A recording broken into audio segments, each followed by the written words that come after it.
So let's get a look at our forecast this weekend. Scott Padgett in for Lonnie with our first alert forecast. Scott, the wind's dying down? Yeah, the winds are dying down. They're going to die down overnight. I wanted to show you Sunday morning for everyone going to be heading on out to the marathon, getting there earlier. It's going to be 41 degrees in the city, northwest of the city, in the mid-30s, below the freezing mark in Monticello. So, yeah, you need to bundle up before then you start to run. If you're out there as a spectator, it's going to be the mid-40s by 10, by 1, about 54. Not too bad. Thankfully, the winds won't be as strong as they were today. And look at how we saw those winds gusting up to near 60 miles per hour in Montauk, at 53-mile-per-hour wind at Newark, JFK, a 50-mile-per-hour wind. So the question was, will those winds die down? Yeah, as we go through the remainder of the night tonight, 25 to 30-mile-per-hour winds dying down to tomorrow morning, gusting up to near 20 to 25. So the wind advisory for a lot of the tri-state will be dropped, except for right along parts of Sullivan, Ulster, and Dutchess counties, still seeing that continuing until about 5 to 8 o'clock in the morning. And then it will be a breezy Saturday,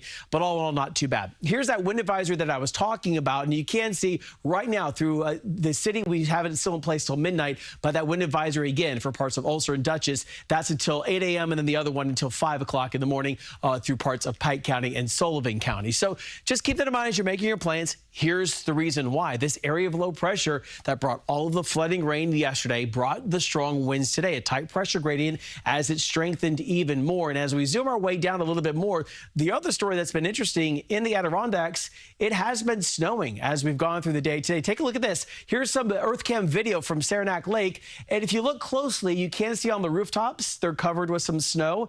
And we do have some of that snow, that light snow continuing to fall. So yes, late October, seeing that up there. Now closer towards us here. We ended up actually a half of a degree above normal for October, the 50th warmest on record. And even though we saw that flooding rain, we actually ended up at the 56th wettest. So we said we're 3/10 of an inch below average for rainfall. Where are we sitting right now? We're dry. 54 degrees, west winds at 9, gusting up to 26 miles per hour. But the reason it feels cool is, yes, we have those gusty winds, but also the dry air in place. The dew point sitting at 28 degrees. That's really dry air.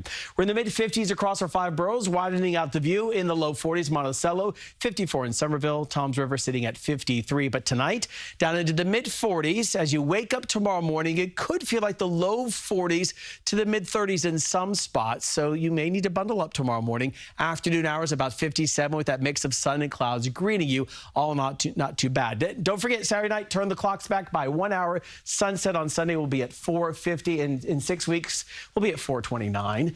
First Alert 7-day forecast shows that we will be seeing a little bit of rain on Monday night, and then, Christine, by Tuesday for Election Day, nice and dry, a mix of sun and clouds. All in all, not too bad. Hey, so we can get to our polling stations nice and dry. Yep. Don't have to battle the wind with an umbrella, anything. We should be all right.